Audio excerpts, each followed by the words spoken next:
बिस्मिल्लाहिर्रहमानिर्रहीम। अज़ीज़ तलबा, आज के लेक्चर के साथ हाजिर हैं। वो आज का लेक्चर थोड़ा अलग तरह से रिकॉर्ड कर रहा हूँ क्योंकि वो कंप्यूटर के ऊपर जो है ना, वो माउस से इतनी वक्त बहुत ज़ाया होता है। चीज़ें तो बन जाती हैं लेकिन वो वक्त इतना ज़ाया होता है कि मुझे उसमें बड़ा अनईज़ी महसूस होता है। तो मैंने कहा कि कुछ बोर्ड की मदद ले लें। असल काम तो ये है कि हम कुछ चीज़ें सीख लें और वो अगर मकसद हमारा पूरा हो रहा है तो काफ़ी है। आज हम पढ़ेंगे ऑटोमेटा के ऊपर कुछ क्वेश्चंस। ठीक है, लेक्चर नंबर 20 का टॉपिक ही यही है।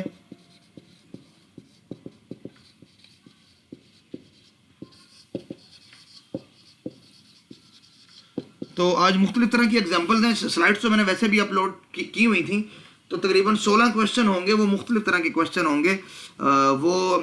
उसमें थोड़ा सा मिनिमाइजेशन के क्वेश्चन भी होंगे, फाइनाइट ऑटोमेटा से एनएफए बनाने वाले क्वेश्चन भी होंगे, एक डीएफए से दूसरे डीएफए में उसकी ट्रांसफॉर्मेशन के क्वेश्चन भी होंगे, एनएफए एमटी के होंगे, रेगुलर एक्सप्रेशन के होंगे, एनएफए से डीएफए बनाने वाले क्वेश्चन होंगे, उसकी मिनिमाइजेशन के होंगे, और इस तरह के जो है ना कुछ क्वेश्चन होंगे जिनको आज हम करेंगे डिस्कस। ठीक है, तो ये जो सारे के सारे क्वेश्चंस हैं ये स्लाइड के अंदर मौजूद हैं। ठीक है, जो लेक्चर 1920 के नाम से है उसके अंदर ये सारे क्वेश्चंस मौजूद हैं। तो यहाँ मैं सिर्फ उनका सोल्यूशन आपके साथ डिस्कस करूँगा। बाकी क्वेश्चन की ओरिजिनल स्टेटमेंट जो होगी ये आपके पास जो है वहाँ पे मौजूद होगी। तो हमारे पास पहला क्वेश्चन ये है कि अगर आपके पास कोई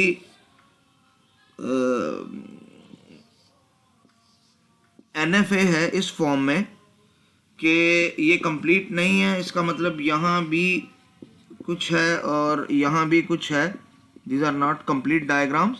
ये पार्ट है एक एनएफए का और एनएफए का पार्ट है, इनको हम नाम दे देते हैं स्टेट नंबर 4, 5, 6। ये स्टेट नंबर 7 है, ये स्टेट नंबर 8 है, 9 है और ये स्टेट नंबर 10 है। यहाँ से एजेस आ रहे हैं इसकी तरफ और यहाँ से एजेस जा रहे हैं। यहाँ पे लेबल्स हैं ए बी सी और यहाँ पे है बी सी और डी और यहाँ पे लूप है ए का। डायग्राम तो आपके सामने वाज़ेह है, ये डायग्राम क्वेश्चन के अंदर भी है। ठीक है, क्वेश्चन अब हमारे पास ये है कि आपने इस तरीके से इसको ट्रांसफॉर्म करना है इस सेक्शन को एनएफए के इसके अंदर से लूप ख़त्म हो जाए। अब एक रिक्वायरमेंट हमारे सामने ये आ गई है कि लूप को रिमूव करना है। तो लूप को रिमूव आप कैसे करेंगे कि इसका इक्विवेलेंट एनएफए बन जाए, सिर्फ लूप रिमूव हो जाए। तो लूप रिमूविंग की टेक्निक क्या है वो आज हम डिस्कस करेंगे। देखिए, लूप का मतलब होता है कोई चीज़ ऑप्शनल है। ठीक है, यानी अगर स्टेट नंबर 4 से 7 पे हम गए हैं या 5 से या 6 से ABC में से कुछ भी रीड करके, उसके बाद हम इस लूप को ओमिट करके छोड़ के आप आगे बी रीड करके या सी या डी रीड करके स्टेट नंबर 8, 9 या 10 पे पहुंच सकते हैं। ये चीज़ ऑप्शनल है। तो एक चीज़ तो यह है कि ये चीज़ ऑप्शनल है। तो लूप को रिमूव करने का एक तरीका तो यह है कि हम जो ऑप्शनल चीज़ है उसको हम रिमूव कर दें, तो लूप ख़त्म हो गया। लेकिन लूप का सिर्फ यही मतलब नहीं होता कि उसको ओमिट किया जा सकता है। उसका मतलब ये होता है कि इसकी एनी नंबर ऑफ आइट्रेशंस हो सकती हैं। तो ये तो 0 आइट्रेशन के लिए था। अगर इसकी आइट्रेशन 1 होती तो उस सूरत में हम इसको कैसे सॉल्व करते, ये क्वेश्चन है असल में। ठीक है, और अगर आइट्रेशन 2 हो, आइट्रेशन 3 हो, 4 हो, 5 हो, 6 हो, 7 हो, आइट्रेशन के ऊपर इसके हर आइट्रेशन के लिए इसको सेटिस्फाई करना चाहिए। तो ये तो हमने अगर हम सिर्फ लूप को रिमूव करते हैं तो ये तो आंसर सिर्फ उस चीज़ के लिए है कि विद 0 आइट्रेशन। लेकिन अगर आइट्रेशन 1 है ए की तो इसका मतलब एक ए अगर आ जाता है आपके पास, एक ए,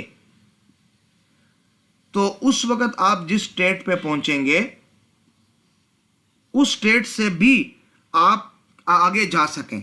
यानी आप अगर 7 की स्टेट से डायरेक्ट जाते हैं 8, 9, 10 पे बी सी या डी रीड करके, तो इसका मतलब होगा कि 0 आइट्रेशंस। लेकिन अगर आप 1 आइट्रेशन चाहते हैं तो आपको एक और स्टेट की जरूरत पड़ेगी जिसको आप यही नाम दे रहे हैं। अभी फिलहाल स्टेट्स का नाम हम बाद में चेंज कर देंगे। ठीक है, अभी हम इसको स्टेट नंबर 7 ही का नाम दे रहे हैं।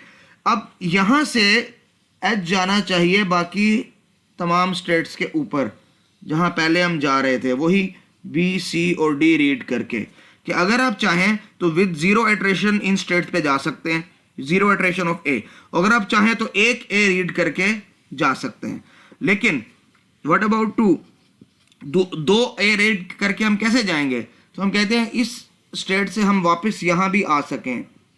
तो अब यह होगा कि जीरो आइट्रेशन से भी जा सकते हैं, वन आइट्रेशन के बाद भी इन स्टेट पे आप जा सकते हैं, और फिर टू आइट्रेशन के बाद यानी 2 एज के बाद भी जा सकते हैं, फिर 3 एज के बाद भी, 4 एज के बाद भी। तो you can have any number of edge and you can move towards the states 8, 9 और 10, और आप चाहें तो इसको आप छोड़ भी सकते हैं। अब आप इन दोनों स्टेट्स को, जाहिर बात है स्टेट्स का नाम होता है यूनिक, एक नाम नहीं दे सकते हैं।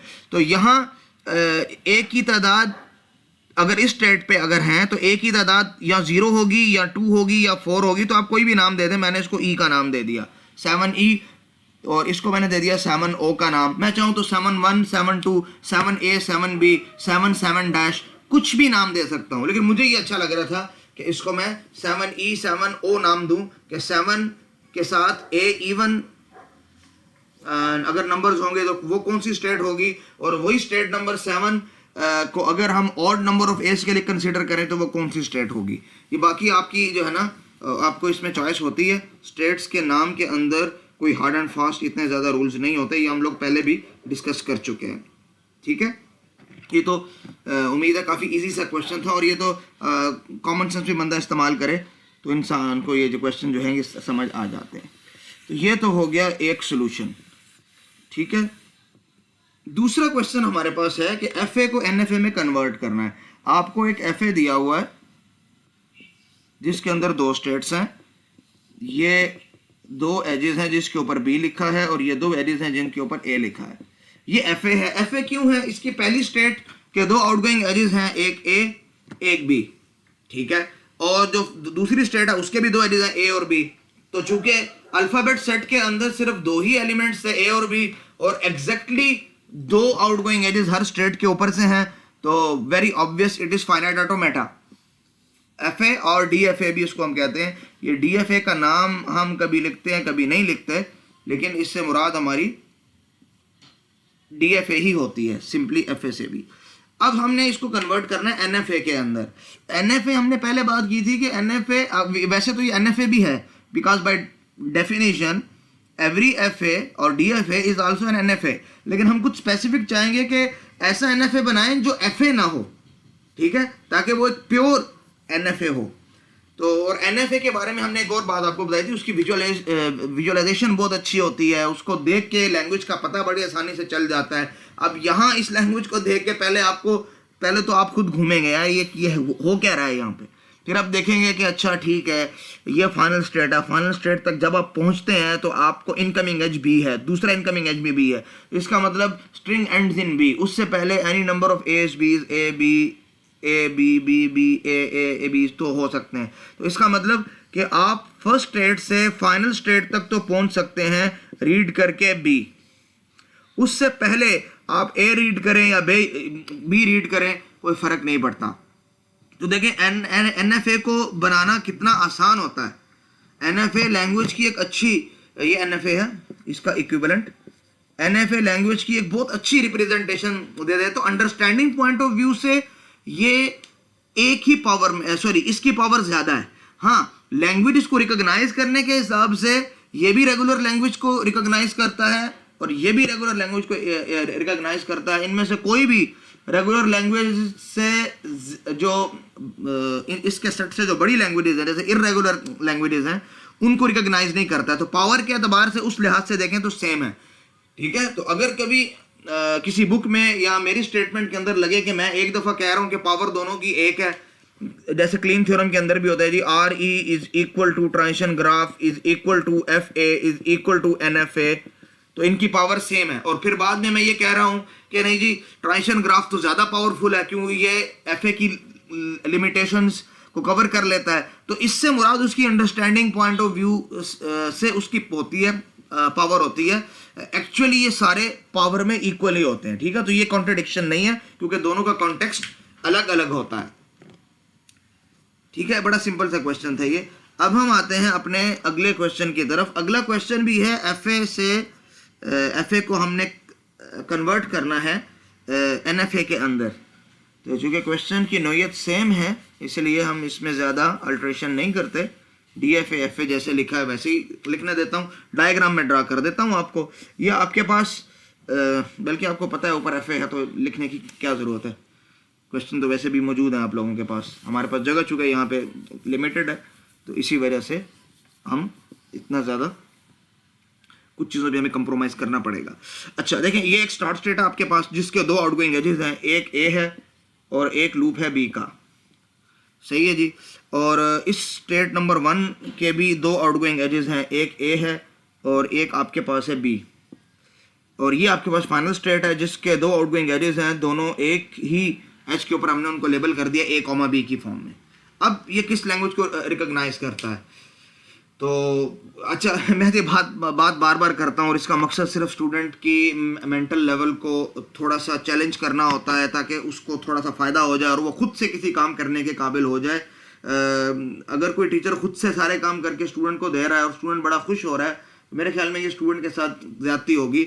अब हमारे पास मजबूरी ये है कि ऑनलाइन यानी एक प्री रिकॉर्डेड लेक्चर है हमारे पास और उस तरह का इंटरेक्टिव सेशन नहीं है, तो आप इसको पहले खुद सॉल्व करें और फिर अपने आंसर को मैच करें, तो ये इंशाअल्लाह ताला एक बहुत अच्छी अप्रोच होगी। अच्छा, अगर आपने खुद सॉल्व कर लिया है मेरी वीडियो को पॉज करके, तो हम देखते हैं कि अब इस लैंग्वेज का बिहेवियर क्या है। देखें, फाइनल स्टेट तक पहुंचने के लिए आपके पास एक ये है, एक ये A है, तो दो A's कंपल्सरी हैं। उन दो A's के शुरू में A B A कुछ भी हो सकता है, लेकिन जब भी दो A's आएंगे तो आप फाइनल स्टेट पे पहुंच सकते हैं। तो इसका मतलब आप फर्स्ट स्टेट से फाइनल स्टेट पे दो A's को रीड करके पहुंच सकते हैं। स्टेट को 1 2 3 कुछ भी आप नाम दे सकते हैं, और इन दो A's के शुरू में भी आप कुछ भी एक्सेप्ट कर सकते हैं और बाद भी कुछ भी एक्सेप्ट कर सकते हैं। इन दो A's से पहले आप चाहे A B जितने मर्जी एक्सेप्ट करें, ठीक है, और इनके बाद आप A, B है तो मतलब इसके बाद भी आप कुछ भी एक्सेप्ट कर सकते हैं, ठीक है। अच्छा, यहां एक कंफ्यूजन ये ना आ जाए कि जी अगर मैं कोई स्ट्रिंग एक्सेप्ट करता हूं A, ठीक है, या सिंपली 2A, तो जी मैं 2A तो यहां से कर लूंगा रोटेट, 2A यहां से मैं चला लूंगा तो मैं तो पहुंच ही नहीं पाऊंगा। देखें, हमने पहले बात की है FA जो होता है वो डिटर्मिनिस्टिक होता है, उसमें आपको पता है कि इधर ही से जाएंगे और सिर्फ इधर ही से जाएंगे। आप यहां से एक A रीड करेंगे, दूसरा A यहां से रीड करेंगे तो A आप एक्सेप्ट कर सकेंगे। यहां मल्टीपल पाथ्स होते हैं और उनमें से कोई एक पाथ या एक से ज्यादा पाथ ठीक हो सकते हैं। आपको एक A यहां से मिल गया, दूसरा A आपने यहां से लिया, ओहो गलत हो गया, वापस जाएंगे, फिर एक A यहां से, फिर दूसरा A यहां से, ये भी गलत हो गया, फिर वापस आएंगे, एक A यहां से, दूसरा A एक्सेप्ट हो गया। तो मल्टीपल पॉसिबिलिटीज में से नॉन डिटर्मिनिस्टिक का मतलब ही यही होता है, ठीक है ना। नॉन डिटर्मिनिस्टिक का मतलब यही होता है कि हमें कंफर्म नहीं है एक स्टेट के ऊपर अगले स्टेट पे एक्चुअली कौन सी होगी। जब तक हम जाते नहीं और गलती नहीं करते फिर पता चलता है, फिर हम वापस आते हैं, ठीक है। ये चीज आपने ग्राफ थ्योरी के अंदर भी पढ़ी होगी और डेटा स्ट्रक्चर्स के अंदर जब आपने ट्रीज वगैरह या इस तरह की कोई चीज पढ़ी होगी, ट्रीज और ग्राफ्स पढ़े होंगे, तो वहां भी ये चीज आ गई होगी। अगर नहीं आई तो चलो यहाँ पे आ गई है, कॉन्सेप्ट ही समझना है आप लोगों को, ठीक है ना, बात समझ में आती जा रही है। अच्छा जी, ये तो हमारे हो गए 3 क्वेश्चन, इजी से क्वेश्चन है, ठीक है। कुछ क्वेश्चन थोड़े से कॉन्सेप्चुअल होंगे, बाकी इंशाल्लाह ताला कोई इतना बड़ा इशू नहीं है। अच्छा, आगे है जी, आपको एक क्वेश्चन दिया हुआ है कि आप एक क्वेश्चन में पहले लिख लूँ, जहाँ जब तक मैं लिखूंगा नहीं आपको समझ कैसे आएगी, मैं जितना भी बोलता रहूँ। वो ये है कि आपके सामने एक NFA एम्प्टी है। NFA एम्प्टी इसलिए कि इसके अंदर एम्प्टी एजेस भी हैं। ये फर्स्ट स्टेट है आपके पास जो कि माइनस स्टेट है, और इस तरह आपके पास सेकंड स्टेट है, फिर आपके पास थर्ड स्टेट है, और आपके पास एक फोर्थ स्टेट है जो फाइनल स्टेट है, ठीक है। ये एम्प्टी एज यहाँ पे जा रहा है और एक ये एम्प्टी एज यहाँ पे जा रहा है, ये एम्प्टी एज यहाँ पे जा रहा है, ये A है और इनका आपस में भी एजेस हैं। इस एज के ऊपर A लिखा है, इस एज के ऊपर एम्प्टी लिखा है। यहाँ डायग्राम अगर वाज़ेह ना हो तो देखो आपके पास स्लाइड्स के अंदर ये डायग्राम मौजूद है, ठीक है ना। तो असल में हम सिर्फ ये डिस्कस कर रहे हैं कि उसका आंसर क्या हुआ। आप NFA एम्प्टी से आपने कुछ और चीज़ बनानी है कि NFA MT को आप कन्वर्ट कर दें FA के अंदर। तो आपने कहा पहले मुझे ये बताएं कि इसका बिहेवियर क्या है। ठीक है, क्वेश्चन का बिहेवियर क्या है, NFA MT से मुझे सिंपल NFA बनाना है। तो लैंग्वेज को अगर हम देखें तो ये क्या क्या एक्सेप्ट कर सकती है, पहले हम यह देखते हैं। देखें इधर इस 1 से 2 और 2 से 4 अगर जाएं तो ये MT एक्सेप्ट कर सकती है। ठीक है, अगर मैं 1 से 2 जाऊं और 2 से 3 जाऊं और 3 से 4 पे, तो ये 2A एक्सेप्ट कर सकती है। और अगर मैं 1 से 3 और 3 से 4 जाऊं तो ये 1A एक्सेप्ट कर सकती है। अच्छा, ये जो चीज़ है दरमियान में, ये मल्टीपल एज को जनरेट कर सकती है कि MT फिर MT फिर 1A फिर 2 फिर 3 4 5 और फिर A। इसका मतलब ये एनी नंबर ऑफ एज को जनरेट करेगी। ये चीज़ हो गई, तो ये एनी नंबर ऑफ एज को करेगी जनरेट। तो इसकी लैंग्वेज क्या होगी, A*। इसकी रेगुलर एक्सप्रेशन बनेगी। अब A* के लिए आपने अगर NFA बनाना हो या FA बनाना हो, अगर हम प्योर FA ही की बात करें तो वो उसको किस तरह से आप बनाएंगे। अब ये डायग्राम तो आपके पास मौजूद है, आपने लैंग्वेज रिकॉग्नाइज कर लिया, अब इसकी हमें ज़रूरत नहीं। अब A* के लिए लैंग्वेज क्या है कि MT भी जनरेट हो सकता है, तो आपकी फर्स्ट स्टेट ही आपकी फाइनल स्टेट भी होती है, ये बात हो गई। उसके बाद आप चाहें तो इधर ही MT एक्सेप्ट कर लें, चाहें तो 1A या 2 या 3 या इनफाइनाइट नंबर ऑफ एज को एक्सेप्ट कर लें, तो ये आपके पास आ जाएगा NFA। इस NFA को अगर आप कन्वर्ट करना चाहें DFA के अंदर, तो आप क्या करेंगे कि भाई 2 एजेस ज़रूरी हैं, एक A के लिए एक B के लिए। ठीक है, ये डेड एंड होगा हमारे पास। ठीक है, जिसको अभी मैं क्रॉस नहीं लिखता, डेड एंड है ये। ठीक है, और इधर ये A और B, यहाँ से जैसे ही अब यहाँ पे आएंगे कुछ एक्सेप्ट नहीं कर सकते, आउटगोइंग एजेस होना ज़रूरी है। तो सिर्फ ये एक डेड एंड स्टेट को लगाकर आप उसको FA बना सकते हैं, क्योंकि FA की करेक्टरिस्टिक्स ये हैं कि आपके पास 2 आउटगोइंग एजेस होना चाहिए हर स्टेट के। यहाँ भी 2, यहाँ भी 2 हो गई, लैंग्वेज सिर्फ A* एक्सेप्ट हो रही है। तो I hope this is answer of the question, आपको समझ में आ गया होगा। अब हम चलते हैं अपने अगले क्वेश्चन की तरफ। अच्छा जी, अगला क्वेश्चन ये है, एक और NFA MT दिया हुआ है और उस NFA MT से आपको बनाना है क्या, FA बनाना है। अच्छा देखें, एक क्वेश्चन को सॉल्व करने के कई मेथड हो सकते हैं। अभी हमने जो क्वेश्चन सॉल्व किया उसमें हमने कोई कंस्ट्रक्टिव एल्गोरिथम को इस्तेमाल नहीं किया, उसकी वजह है कि लैंग्वेज आसानी से समझ में आ रही थी। बाज़ दफ़ा क्वेश्चंस एज सच सिंपल नहीं होते हैं। ठीक है, जैसे अभी हम एक क्वेश्चन करेंगे,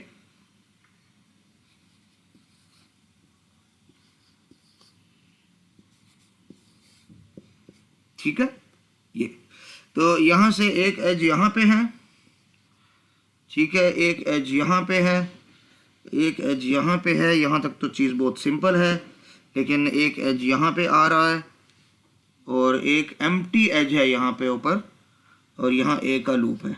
लें जी, अब तो आपको इस, और ये एक एज यहाँ पे आ गया एम्प्टी। अब लैंग्वेज को समझना थोड़ा सा अजीब सा हो जाता है कि यार ये इस लैंग्वेज को समझने में मेरी इतनी देर गुजर जाएगी।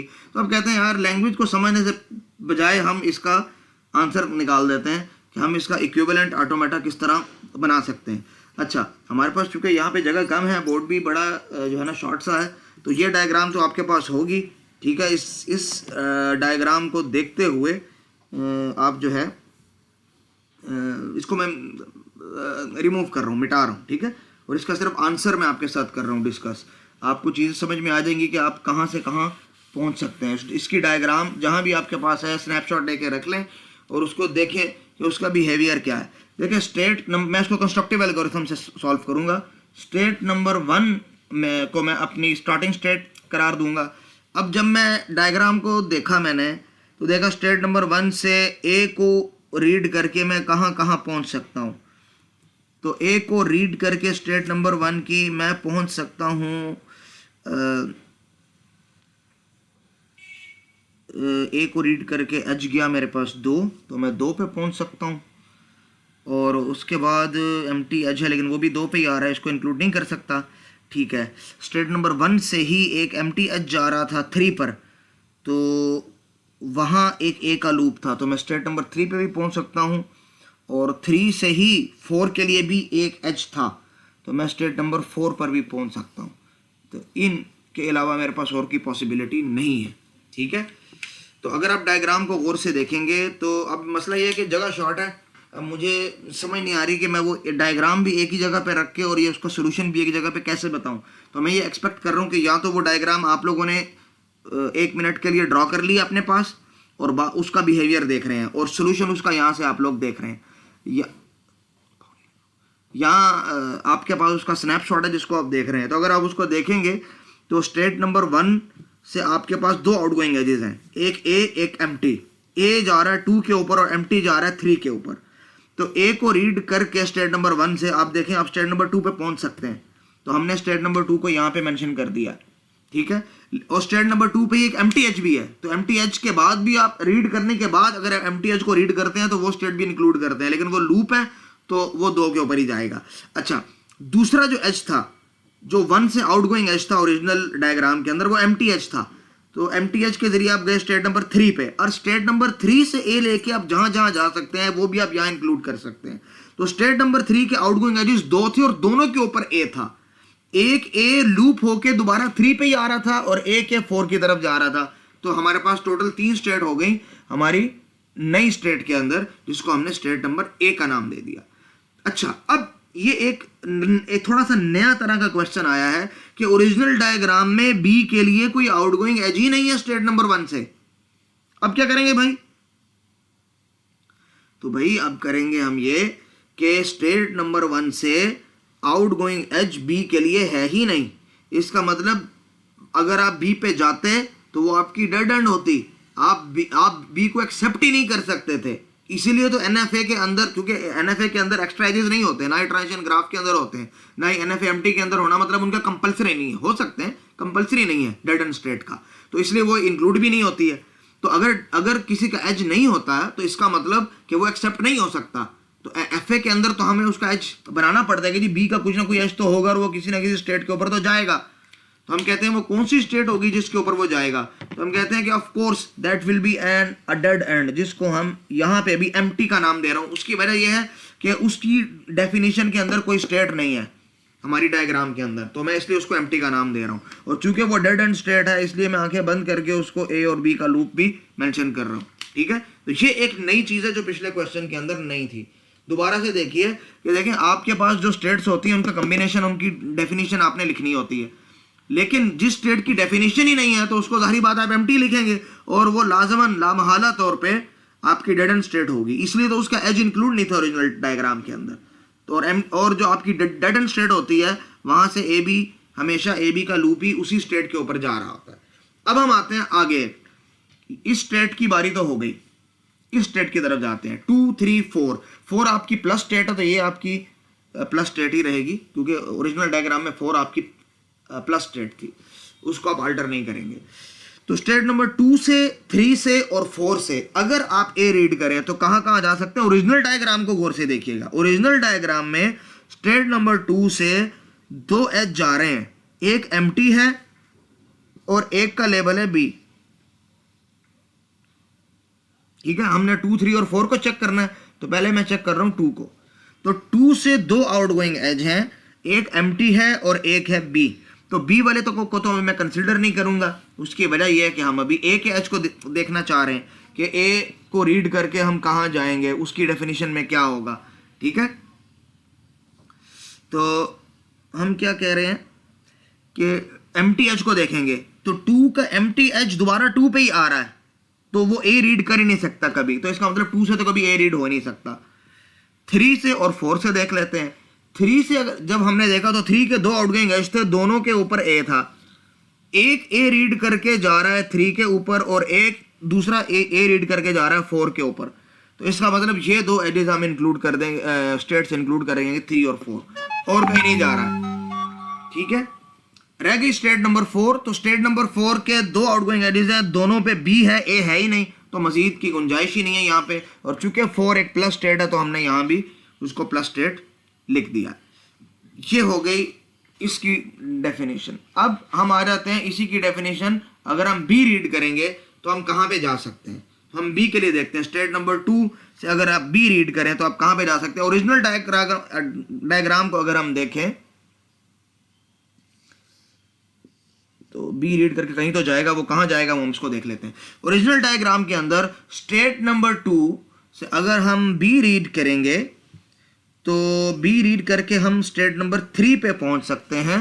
तो स्टेट नंबर 3 तो आएगी, और एक MTH था वो तो उधर ही जा रहा है, तो आगे कहीं नहीं जाएगा। अच्छा, स्टेट नंबर 3 से हम बी रीड नहीं कर सकते, उसकी वजह यह है कि कोई आउटगोइंग एज बी का है ही नहीं। स्टेट नंबर 4 के 2 आउटगोइंग एज हैं और दोनों पे बी है, तो दोनों को इंक्लूड करना पड़ेगा, ठीक है। एक एज है लूप, तो स्टेट नंबर 4 से बी रीड करके मैं स्टेट नंबर 4 पे ही जाऊंगा, तो ये प्लस स्टेट बन जाएगी। और दूसरा जो एज है स्टेट नंबर 4 से बी रीड करके 1 पे जा रहा है, तो 1 3 4 की डेफिनेशन पहले नहीं थी, इसलिए अब हमने इंक्लूड कर दी यहाँ पे। तो हमारे पास इसकी डेफिनेशन भी हो गई, मुकम्मल हो गई, इस वाली स्टेट की भी। अब आ जाती है बारी इस स्टेट की और इस स्टेट की, इनको हम बारी बारी देख लेते हैं। स्टेट नंबर 3 और 4 को देखते हैं। तो स्टेट नंबर 3 और 4 से हम ए और बी रीड करके कहाँ कहाँ जा सकते हैं। स्टेट नंबर 3 के 2 आउटगोइंग एजेस हैं, एक ए रीड करके 3 पे जा रहा है और दूसरा ए रीड करके 4 पे जा रहा है। तो स्टेट नंबर 4 के आउटगोइंग एज में ए है ही नहीं, तो इसका मतलब स्टेट बनेगी 3 4 तो ये खुद है, तो चूंकि ये खुद ही 3 4 है, इसलिए यहाँ पे हम ए का लूप लगा देंगे, नई स्टेट बनाने की जरूरत नहीं क्योंकि पहले से डिफाइन थी। हाँ, मसला तब आएगा जब हम बी को रीड करेंगे। जब हम बी को रीड करते हैं तो हम देखते हैं कि स्टेट नंबर 3 का कोई आउटगोइंग एज बी नहीं है, तो इसकी छुट्टी हो गई। और स्टेट नंबर 4 को अभी हम देख कर आए हैं कि उसके 2 आउटगोइंग एजेस हैं, दोनों पे बी है, एक लौट के 4 पर ही आ रहा है और एक 1 पे जा रहा है, तो 1 और 4 के कॉम्बिनेशन से एक नई स्टेट बनेगी जो कि पहले हमारे पास नहीं थी। ठीक है जी। अब बारी रह गई इन 2 स्टेट्स की, तो इन 2 स्टेट्स का भी आपस में ताल्लुक हम देख लेते हैं। तो पहले हम बात कर लेते हैं 1 और 4 की, ये ज़रा सिंपल लग रहा है तो इसको हम देख लेते हैं 1 और 4। तो 1 से अगर हम ए रीड करें तो हम जा सकते हैं 2 पे और फिर MTH लेके 3 पे, और 3 से फिर 3 पे भी और 4 पे भी, तो 2 3 4। और अगर हम 4 से ए रीड करना चाहें तो 4 से तो ए रीड हो ही नहीं सकता, तो इसका मतलब ये ए रीड करके 2 3 4 पे ही जाएगा। तो ए रीड करके 2 3 4 पे जाएगा, ये पहले से मौजूद है हमारे पास, ये चीज़ पहले से मौजूद है, तो इसको हम दोबारा से नई स्टेट इसके लिए नहीं बनाते हैं, ठीक है। और 1 4 से अगर हम बी रीड करें तो हम कहाँ पे जा सकते हैं, हम ये देख लेते हैं। स्टेट नंबर 1 से बी रीड अब कर ही नहीं सकते क्योंकि कोई ऑप्शन ही नहीं है, एज ही नहीं है बी का, ना MT रीड करने के बाद ना उससे पहले। और स्टेट नंबर 4 के 2 एजेस हैं, एक 4 पे ही आ रहा है, एक 1 पे जा रहा है, तो 1 4, तो इसका मतलब ये बी रीड करके उधर ही रहेगा, लूप की फॉर्म में रहेगा, क्योंकि 1 4 से 1 4 पे ही हम जा सकेंगे। रह गया ये 1 3 4। तो 1 3 4 से अगर हम ए रीड करेंगे तो कहाँ जाएंगे और बी रीड करेंगे कहाँ जाएंगे। स्टेट नंबर 1 से आप ए रीड करके कहाँ जा सकते हैं, देखो ये तो यहाँ से पता चल रहा है, स्टेट नंबर 1 से ए रीड करके आप 2 3 4 पे जा सकते हैं। और स्टेट नंबर 3 से आप ए रीड करके 3 पे ही जा सकते हैं या 4 पे जा सकते हैं। और स्टेट नंबर 4 से आप ए रीड कर ही नहीं सकते, एज ही नहीं है, तो इसका मतलब कि 2 3 4 वाली स्टेट पे आप जाएंगे ए रीड करके। और जहाँ तक बात रह जाएगी बी रीड करने की, तो 1 3 4 से जब हम बी रीड करेंगे तो 1 से आप बी रीड कर ही नहीं सकते, 3 से भी आप बी रीड कर ही नहीं सकते, क्योंकि ओरिजिनल डायग्राम को अगर आप देख रहे हैं, और मुझे उम्मीद है कि देख रहे हैं, तो उसके अंदर ए है ही नहीं। और आखिरी स्टेट रह गई 4, तो 4 से आपको पता है कि 4 से जब भी आप बी रीड करेंगे तो आप 1 और 4 पे ही पहुंचेंगे, डायग्राम के अंदर बहुत वाज़ेह है। तो आपका ऑटोमेटा मुकम्मल हो गया जी, आपने NFA MT को कन्वर्ट कर दिया है किसके अंदर, अपने रिजल्टिंग FA के अंदर। अब आप चाहें तो इनको नाम दे दें, ठीक है। ओरिजिनली 1 2 3 नाम था, अब आप इनको X1 X2 Z1 Z2 कुछ भी नाम दे दें, हमें कोई इससे गर्ज नहीं है, ठीक है। तो और ये चले हम इसको नाम दे देते हैं कुछ ना कुछ, ताकि चीज़ ज़रा वाज़ेह हो जाए। तो इसको हम नाम दे देते हैं जी Z1, और इसको Z2, इसको Z3, और ये Z4, या इसको Z0 नाम दे देता हूँ मैं, क्योंकि ये डेड एंड स्टेट है, ये ज़रूरी नहीं है लेकिन मुझे अच्छा लग रहा है। और Z4 और Z5, आसान हो गया, ठीक है, बहुत सिंपल सी बात है। बाकी सिंपल इसलिए कि आसान है, बाकी ज़ाहिर बात है इसमें वक्त लगता है, ठीक है, और थोड़ा सा टेक्निकल बंदे को होना पड़ता है। जो हम आगे चलते हैं अगले क्वेश्चन की तरफ। अगला क्वेश्चन है हमारे पास कि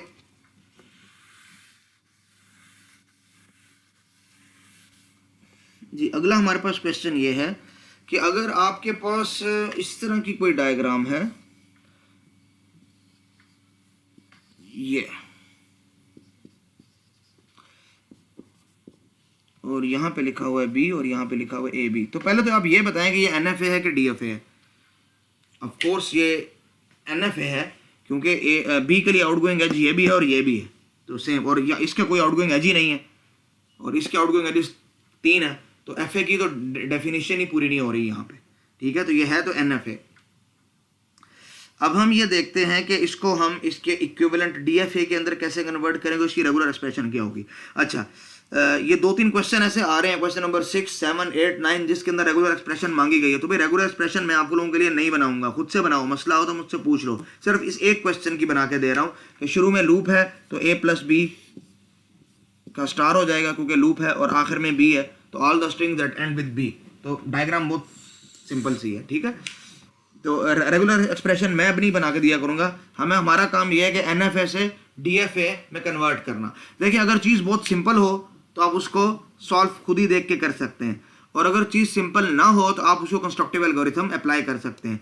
यहाँ गो के सिंपल है, लेकिन मैं आपको ये बताने के लिए कंस्ट्रक्टिव एल्गोरिथम भी यहाँ पे काम करेगा, तो मैं कंस्ट्रक्टिव एल्गोरिथम के जरिए इसको सॉल्व करूंगा। स्टेट नंबर 1 मेरी, ठीक है, और बल्कि यहाँ पे ड्रा करता हूँ ताकि कुछ दिखाई दे ले। ये स्टेट नंबर 1 है मेरी, तो इससे मैं ए रीड करके कहाँ जा सकता हूँ, मैं स्टेट नंबर 1 पे ही आ सकता हूँ, और बी रीड करके कहाँ जा सकता हूँ, 1 पे भी और 2 पे भी, तो मैं बी रीड करके स्टेट नंबर 1 पे भी जा सकता हूँ और 2 पे भी जा सकता हूँ, और 2 मेरी प्लस वाली स्टेट भी है, ठीक है। ये तो हो गया इस स्टेट की बारी। इसके आउटगोइंग एड्रेस 2 होना जरूरी है, तो स्टेट नंबर 1 और 2 से मैं ए रीड करके कहाँ जा सकता हूँ, तो स्टेट नंबर 1 और 2 से तो कहीं नहीं जा सकता, 1 से मैं ए पे ही जा सकता हूँ, सॉरी 1 पे ही, तो ये आ जाएगा। अच्छा, बी रीड करके मैं कहाँ जा सकता हूँ, तो देखें स्टेट नंबर 1 और 2 से, तो 2 से तो बी रीड करके कहीं जा नहीं सकता, आउटगोइंग एज ही नहीं है। 1 से अगर मैं देखूंगा तो मैं 1 पे भी आ सकता हूँ, 2 पे भी आ सकता हूँ, जो यही वाली स्टेट है, इसका मतलब यहाँ बी का लूप आ जाएगा। तो कंस्ट्रक्टिव एल्गोरिथम ने 2 मिनट में आपका मसला सॉल्व कर दिया। कंस्ट्रक्टिव एल्गोरिथम इतनी पावरफुल चीज़ है कि आप इससे बड़े कम्प्लेक्स मसाइल, लैंग्वेज की आपको समझ है नहीं है, बस आप प्रोसीजर अप्लाई करो और आपके पास आंसर तैयार मिल जाएगा आप लोगों को। बहुत बहुत जो है ना तगड़ी चीज़ है जिसको हम ये कह रहे हैं, ठीक है ना। ये आपका हो गया क्वेश्चन नंबर 6, बड़ा सिंपल सा क्वेश्चन था, ईजी सा क्वेश्चन था। अच्छा, अब आपके पास आ रहा है क्वेश्चन नंबर 7। लग रहा है आज के लेक्चर में 16 के 16 क्वेश्चन हमारे पास पूरे हो जाएं। अब तो क्वेश्चन वैसे काफ़ी आसान भी आ रहे हैं, ठीक है। ये आपके पास एक डायग्राम दी हुई है कि यहाँ से ए और बी रीड करके इनिशियल स्टेट से आप इस स्टेट पे पहुँचे, कुछ भी नाम दे दें इसको, यहाँ से ए रीड करके आप फाइनल स्टेट पे पहुँचे, यहाँ से ए कॉमा बी, दोनों एजेस आ गए। अब कह रहे हैं कि ये डी एफ ए है, सॉरी ये एन एफ ए है, इसको आपने डी एफ ए में कन्वर्ट करना। अच्छा, ये एन एफ ए कैसे? देखिए इसके 2 आउटगोइंग एजेस हैं ए और बी, सही है जी, इसके 2 आउटगोइंग एजेस हैं ए और बी, तो अभी तक तो ये डीएफए की डेफिनेशन के ऊपर है, लेकिन इसका आउटगोइंग एज सिर्फ ए है, दूसरा नहीं है, इसलिए ये डीएफए नहीं है। बाकी इसकी डीएफए वाली कंडीशन पूरी है। जब उसने आपको कहा कि इस एनएफए का डीएफए बना दो, तो आपने कहा जो चीज़ मिसिंग थी अगर मैं वो लगा दूं तो इसका मतलब डीएफए बन जाएगा। भाई इसके 2 आउटगोइंग एजेस थे ए और बी, कोई रिपीट नहीं हो रहा, वेल एंड गुड। इसके 2 आउटगोइंग एजेस होने चाहिए थे, एक ए और एक बी, बी के लिए जो नहीं था मैं उसको किसी स्टेट के ऊपर ले जाता हूं, that may be a dead end state and that is a dead end state. In fact reason मैं पिछले क्वेश्चन में बता चुका हूं। इसके 2 आउटगोइंग एजेस थे ए और बी, आ गया जी। डेड एंड स्टेट के 2 आउटगोइंग एजेस होते हैं, अगर अल्फाबेट सेट में 2 ही कैरेक्टर हैं इसलिए 2 होते हैं, 3 होते तो हम 3 लेबल्स लिखते थे यहाँ पे। तो बहुत सिंपल था ये क्वेश्चन, सिर्फ एक एज जो मिसिंग था वो ऐड कर देना था, तो अब ये एक प्रॉपर डीएफए बन जाता। नहीं तो उससे पहले हम इसको एनएफए ही कहते। इसकी रेगुलर एक्सप्रेशन की बात है तो भाई खुद से देखो इसकी रेगुलर एक्सप्रेशन क्या होनी चाहिए, बहुत ईजी है। तो अगर समझ नहीं आएगा तो मैं गाइड तो कर दूंगा, लेकिन खुद से बनाएं, कुछ काम आप खुद भी करें, ठीक है ना। सारी चीज़ें उस्ताद के पल्ले नहीं डालनी चाहिए। अच्छा जी, आगे हो गया। और वैसे अभी तो खैर सिर्फ मैं आप लोगों को जो है ना तरगीब देने के लिए और थोड़ा सा जो है ना माहौल बनाने के लिए कह रहा हूँ, नहीं तो अल्हम्दुलिल्लाह स्टूडेंट मेहनत कर रहे हैं खुद से, अल्हम्दुलिल्लाह मेहनत उनकी कुछ की दिख रही है अल्हम्दुलिल्लाह। अच्छा जी, अगला क्वेश्चन भी यही है कि जी रेगुलर एक्सप्रेशन बनानी है और जो आपको NFA दिया है उसका DFA बनाना है। तो पहले हम देखेंगे वाकई वो NFA है भी कि नहीं। एक माइनस स्टेट है जिससे आप A रीड करके पहुंच सकते हैं किसी भी स्टेट पे से स्टेट नंबर 1, और फिर A रीड करके आप पहुंच सकते हैं प्लस स्टेट पे। इसका मतलब प्लस स्टेट पे जाने के लिए आपको 2 A's की ज़रूरत तो है। हाँ, ये है कि शुरू में B का लूप भी हो सकता है और यहाँ भी B का लूप हो सकता है, और यहाँ आप चाहें तो आप यहाँ जाके एक B को रीड करके दोबारा से ये सिलसिला शुरू कर सकते हैं। तो आपके पास टोटल डायग्राम ये है। अच्छा, अब ये NFA है कि नहीं, यानी every FA is an NFA, वो तो हमें पता है, लेकिन क्या ये एक प्रॉपर NFA है कि नहीं, प्योर NFA। तो हम देखते हैं स्टेट नंबर 1 जो छोटी स्टेट जो माइनस स्टेट है, इनिशियल स्टेट, इसके 2 आउटगोइंग एजेस हैं, एक A और एक B, वेल एंड गुड। इसके एक A और एक B, वेल एंड गुड। इसका सिर्फ B है। अगर मैं इसका एक एज बना दूं A के नाम पे और उसको डेड एंड स्ट्रेट करार दे दूं, उसके 2 एजेस बना दूं, तो ये एक प्रॉपर FA बन जाएगा। तो NFA से FA की कन्वर्जन तो बहुत ईजी होती है, ठीक है। बास केसेस में जब चीज़ें आसान नहीं होती तो हम कंस्ट्रक्टिव एल्गोरिथम लगा लेते हैं। आप इसी क्वेश्चन को इस तरह करो, कंस्ट्रक्टिव एल्गोरिथम से सॉल्व करो, और फिर आप देखो आपका आंसर यही आता है कि नहीं आता। तो फिर आपको इंशाल्लाह इस चीज़ की अंडरस्टैंडिंग मज़ीद बढ़ जाएगी इंशाल्लाह ताला, अच्छे तरीके से आपको समझ में आ जाएगा इंशाल्लाह ताला। तो अगले क्वेश्चन की तरफ हम चलते हैं। अगला क्वेश्चन भी सेम स्टेटमेंट तो उसकी यही है, पैकेज की रेगुलर एक्सप्रेशन बताएं जो मैं नहीं बता रहा, और दूसरी बात यह कि आप उसको FA बना दें उसको। तो पहले तो मैं क्वेश्चन लिखता हूँ, ये माइनस स्टेट है, ये 1 स्टेट है, ये प्लस स्टेट है, ठीक है। माइनस स्टेट से A और 1 स्टेट के आउटगोइंग एज हो गया B। यहाँ से हम जा रहे हैं B की तरफ, B लेके, और यहाँ से जा रहे हैं A को लेके। ये आपके पास डायग्राम हो गई भाई। इसके 2 आउटगोइंग एजेस हैं, और मज़े की बात ये दोनों के ऊपर A है। इसके हमारे पास एक आउटगोइंग एज है, उसके ऊपर B है। इसके आपके पास एक आउटगोइंग एज है और उसके ऊपर B है। तो देखें, एक तरीका तो ये है बहुत सिंपल सा कि आप डेड एंड स्ट्रेट एक बना लें कोई भी, ठीक है, और उसको जो है ना आप यहाँ का दूसरा एज और यहाँ का दूसरा एज ड्रा कर लें। लेकिन मसला यहाँ पे आएगा, आपके पास मसला यहाँ पे ये आएगा कि आपके पास A के 2 आउटगोइंग एजेस हैं। तो अब आपको फिर कंस्ट्रक्टिव एल्गोरिथम की तरफ जाना पड़ेगा। तो हम इसको कंस्ट्रक्टिव एल्गोरिथम से सॉल्व कर लेते हैं। इस क्वेश्चन के लिए हमारे पास जगह काफ़ी है, तो इंशाल्लाह हम इसको इधर ही सॉल्व कर लेंगे। अच्छा, पहले तो ये कि हम ये क्वेश्चन है, मैं आंसर यहाँ पे शुरू कर रहा हूँ। माइनस स्टेट से शुरू करेंगे। माइनस स्टेट से A रीड करके मैं कहाँ कहाँ जा सकता हूँ, 1 वाली पे भी और प्लस वाली पे भी। तो A रीड करके मैं माइनस वाली 1 वाली स्टेट पे भी जा सकता हूँ और प्लस वाली स्टेट पे भी जा सकता हूँ। तो ये 2 स्टेट्स हैं जिनको मैंने यहाँ पर 1 2 3 नाम देने के बजाय जो नाम थे वही नाम मैंने यूज़ किए, ठीक है। अच्छा, लेकिन मैं B रीड करके यहाँ से कहीं जा सकता हूँ, नहीं जा सकता हूँ। तो जब मैं कहीं नहीं जा सकता हूँ तो it means it is going to an empty state, not an empty state, a dead end state, जिसकी डेफिनेशन एम्प्टी है, क्योंकि वो इधर कुछ था ही नहीं, तो इसलिए उसकी डेफिनेशन एम्प्टी है और उसके ऊपर होता है लूप। अच्छा, अब बारी आ जाएगी इसकी 1 और प्लस की। तो 1 और प्लस से A रीड करके मैं कहाँ जा सकता हूँ। तो देखिए, 1 का आउटगोइंग कोई एज A नहीं है, प्लस का भी कोई आउटगोइंग एज A नहीं है, तो इसका मतलब वो भी डेड एंड स्टेट पे ही जा रहा है। हाँ, B है, इसका भी एज B है, इसका भी B है। तो 1 से मैं B रीड करके प्लस की तरफ जा सकता हूँ, B रीड करके मैं प्लस की तरफ जा सकता हूँ, और 1 से B रीड करके प्लस की तरफ, और प्लस से B रीड करके मैं माइनस की तरफ जा सकता हूँ। तो ये हो गई उसकी डेफिनेशन, ठीक है। तो इसके 2 एजेस हो गए, इसके 2 एजेस हो गए, इसके तो वैसे ही हो गए। तो हमारे पास सिर्फ यही रह गया। तो माइनस और प्लस से अगर हम देखें A रीड करके हम कहाँ जा सकते हैं, तो माइनस से A रीड करके हम जा सकते हैं प्लस की तरफ भी और 1 की तरफ भी, तो 1 की तरफ भी और प्लस की तरफ भी माइनस से ए रीड करके, और प्लस से ए रीड कर नहीं सकते, कोई आउटगोइंग एज ए का है नहीं, इसका मतलब 1 और प्लस की तरफ ही जा सकता हूँ, तो ये एज यहाँ पे आ जाएगा क्योंकि ये पहले से डिफाइन है हमारे पास। और अगर मैं देखूँ बी रीड करके मैं कहाँ जा सकता हूँ, तो देखें माइनस और प्लस को देखना है, तो माइनस से तो बी रीड कर नहीं सकता, प्लस से बी रीड करके मैं माइनस ही की तरफ जा सकता हूँ और कहीं नहीं जा सकता। तो ये आपकी डायग्राम मुकम्मल हो गई, ठीक है। उसमें हमारे जो भी मसाइल थे वो सारे के सारे सॉल्व हो चुके हैं। अच्छा, अगर आप चाहें तो ज़रूरी नहीं है कि कंस्ट्रक्टिव एल्गोरिथम अप्लाई ही करना है, आप चाहें तो इसी क्वेश्चन को थोड़ा सा अल्टर करके आप यही रिजल्ट बना सकते थे।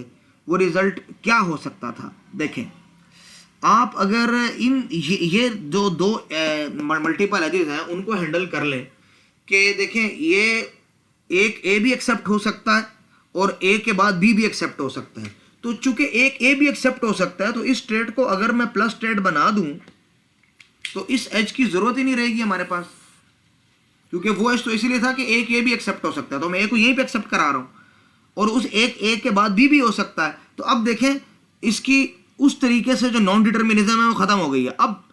अब मुझे करना क्या है, सिर्फ एम्प्टी एजेस सिर्फ वो लगाना है, डेड एंड स्टेट लगानी है। तो आप डेड एंड स्टेट को अगर आप लगाएंगे तो आपका मसला सॉल्व हो जाएगा। हाँ, कुछ इश्यूज रहेगा, ठीक है, तो उनको एड्रेस करने के लिए फिर हमें कंस्ट्रक्टिव एल्गोरिथम ही को अल्टीमेटली एट लास्ट अप्लाई करना पड़ता है, ठीक है। तो मैंने आपको सिर्फ एक इनसाइट दी है, ये कंप्लीट सोल्यूशन नहीं है, ठीक है, मैं पहले बता रहा हूँ, कहीं आप ये ना कहेंगे इसमें अभी कुछ मिसिंग है, इसमें बहुत कुछ मिसिंग है। सिर्फ मैंने आपको ये बताया कि आप इस तरह के कुछ मसाइल को हैंडल कर सकते हैं, वो आगे और भी एग्जांपल आ जाएंगी कि आप उनको किस तरीके से हैंडल कर सकते हैं, ठीक है ना। तो इरादा तो ये था कि हम आज कुछ मज़ीद पढ़ते, लेकिन ये लेक्चर असल में पिछले वीक में जो मैंने रात को 1.5 घंटे का लेक्चर रिकॉर्ड किया था और वो मेरा लेक्चर ज़ाया हो गया था कंप्यूटर के हैंग होने की वजह से, तो उसी का एक हिस्सा है, उसी की कंटिन्यूएशन है। तो हम जो है इधर एंड करते हैं, ठीक है। कुछ क्वेश्चन हमारे रह गए, 7 क्वेश्चन रह गए, मेरी तो उम्मीद थी कि हो जाएंगे पूरे, लेकिन पूरे नहीं हो सके। तो ये लेक्चर असल में पिछले वीक ही का लेक्चर है।